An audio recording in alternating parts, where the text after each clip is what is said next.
Hi, I'm Tim, welcome to our channel, and welcome back to our Versus series, wherein we take two watches that I have individually showcased in their own separate videos, and I cross-compare strengths, weaknesses, advantages, disadvantages, and contrasts, above all, between them. Today it's the Calatrava Cross versus the Maltese Cross.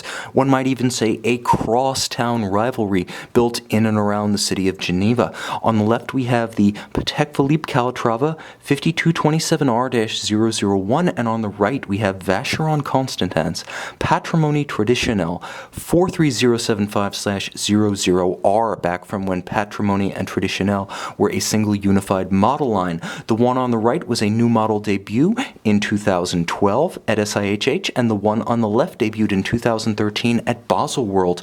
Let's start with the veteran of the two, since the Vacheron launched first. Now you can see the watch, which has been separately reviewed, nevertheless deserves a quick wrist shot just to give you a sense of scale, since we are comparing the watches apples to apples. You can see on my 16cm wrist, this is a big timepiece. We are worlds removed from the traditional men's dress watch size of 33 to 36 millimeters, and I might even see if I can get you slightly better focus here, but the watch is broad and bold in its size and proportion. This is a watch of the modern era, not the mid-century, although in its sensibility and character, it's very much a traditional Vacheron Constantin, and the company has always had a bold streak, even in its classical period, 40s, 50s, and 60s. It was never afraid to express that in the form of Baroque lugs and unusual dial designs. Now, the watch you see here combines an incredibly flat and broad case with minimalist straight-cut lugs. Again, 16 centimeters is my wrist, and you can see this is the dress watch for the man with a big forearm, but it will wear well, in my estimation, on a wrist as small as 14 centimeters in circumference. Let's take a look at the details. Now, whereas the Patek is probably dominated by its lugs and case, the Vacheron is dominated by its dial. The dial has no directional grain. It's a silver matte finish that has hints of pink and orange and violet to it. Again, these are all almost ineffable, almost intangible. They seem to come and go. There's something absolutely hypnotic about this dial. In spite of the spare detail, something grabs you and brings you in, almost pulling you as if by magnetism. This is a special timepiece in the hand and on the wrist. Now, at center, you can see faceted rose gold Dauphine hands, broad and beautifully elongated. You can see how the minute hand kisses the circumference of the traditional railroad-style minute track, overlaid with beautiful hand-applied, polished and faceted rose gold indices. This is very different in the modern era, a rather discreet and tasteful marquee. So often the graphics are overblown and overpopulate the dial. Here, Vacheron stays strictly traditional. You can see the Maltese cross in applied rose gold, quite beautiful. Now, the watch does have a wonderfully nuanced case and lug set. You can see that the lugs themselves are far more complex when viewed in profile than when viewed from overhead, as they're stepped and tucked in a way that beautifully corresponds to the case band that spans the full width of the case horizontally. There's a beautiful Maltese cross inset in the crown, which is nicely proportioned relative to the height of the case, and there's a beautiful dimpled or beaded case back pattern. Again, a surprising amount of detail and nuance. Vacheron overlooks nothing. Now, before we dive into the caliber 1120/3, let's talk briefly about the strap, which is an extraordinary and beautiful piece. Rectangular scale alligator leather with folded edges and a monotone stitch. You'll note that it's of a matte finish, so it doesn't seem garish, flamboyant, or overpowering. It's beautifully keyed to the warmth of the case.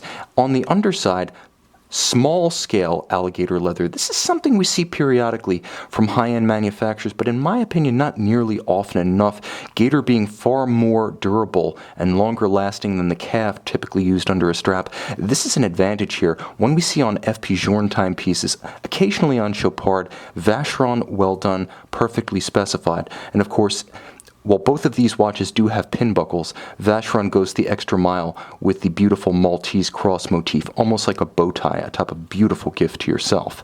Now you can see the watch has a gorgeous and very traditional movement. This is the historic caliber 1120/3 based on the Jaeger-LeCoultre 920 Bausch, jointly developed in the late 1960s for Vacheron, Patek, and Audemars Piguet. Today, Vacheron manufactures and finishes it entirely in-house.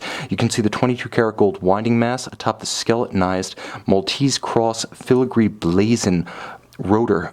Gorgeous in every respect. You'll note the rail that circles the movement. It's actually an annular winder. So while there is a large rotor half, the rotor itself is actually circular, and it rests on 4 roller jewels. So it's actually set in the same plane as the bridges. That's how the watch manages to achieve its remarkably thin movement height of 2.45 millimeters. The winding system is essentially in the same plane as the rest of the clockwork. Now you can see the balance is free sprung in the Gyromax style, as has been every iteration of this movement from the beginning. It beats at an unconventional and slightly vintage 19,800 vibrations per hour. Beautifully built. It features the Geneva hallmark and pivots on no fewer than 36 jewels. Everything is executed to the highest standard, from the straight graining to the beautifully textured Côte de Genève, the polished screw heads with chamfered slots. There's a tight and even perlage across the base plate. It rewards repeat viewing and close viewing.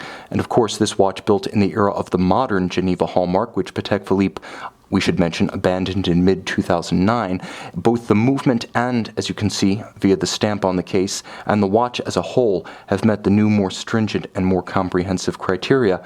Altogether, the automatic system energizes a power reserve of 40 hours. Let's see what the crosstown rival has for us. Debuting in 2013 at Baselworld, the 5227 is as extraordinary for what you don't see as what you do.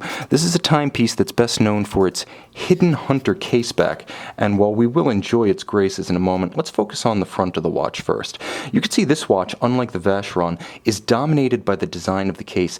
The bezel is concave.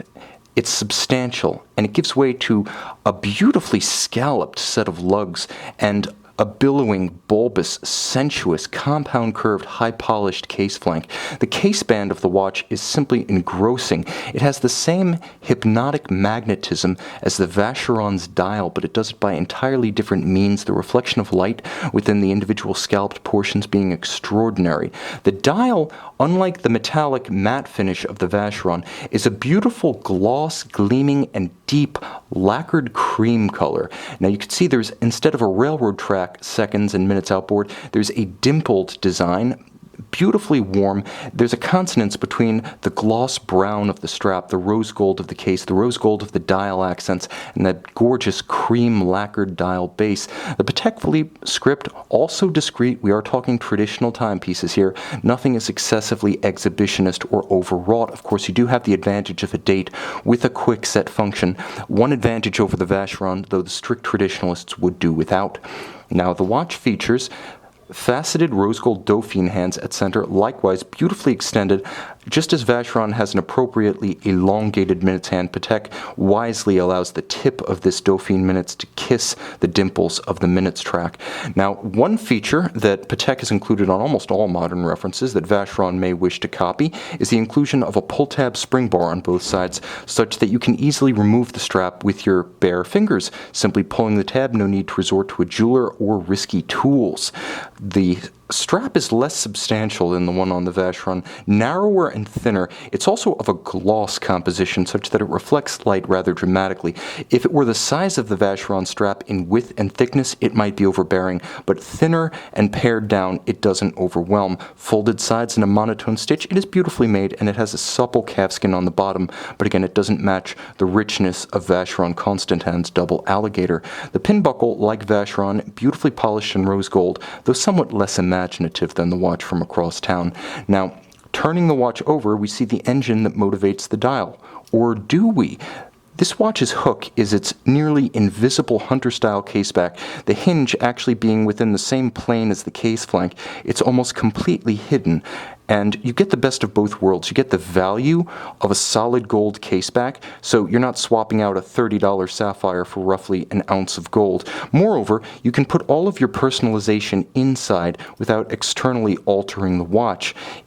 There's no obstruction to the view of the caliber 324 SC center seconds bearing the Patek Philippe seal. The finish is of the same standard as it was during the Geneva hallmark days. There's been no reduction. The watches are roughly equivalent in terms of finishing quality, although aesthetically there is quite a great deal of difference. I would say the Vacheron having the edge, because while the Calatrava Cross blazon solid gold winding mass is beautiful. It also obscures pretty much half of the movement full time, contrary to the Vacheron's skeletonized rotor. Now at center, there is some technology that the Vacheron does not employ: ceramic rotor bearings, unlubricated and high efficiency, and a unidirectional winding system for efficiency.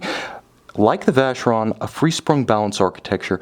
Unlike the Vacheron, a silicon hairspring. So the watch has both the shock resistance that the free-sprung architecture endows, but it also has the anti-magnetic properties of the Spiromax silicon hairspring, a Patek Philippe trademark in the modern era. Gorgeous linear Côte de Genève. You can see the perlage across the base plate. Just like the Vacheron, no blued screws here, polished with chamfered slots, circular Côte de Genève across the winding mass, approximately a 40 to 45 hour power reserve, and of course there is a quick set for the date. To be perfectly honest, I am not sure that there is a right answer. Objectively, there's no way we can distinguish between these two articles of emotion. But, depending on your personal preferences and priorities, I'm certain that your heart will make the decision for you. You can see and you can purchase both on our website.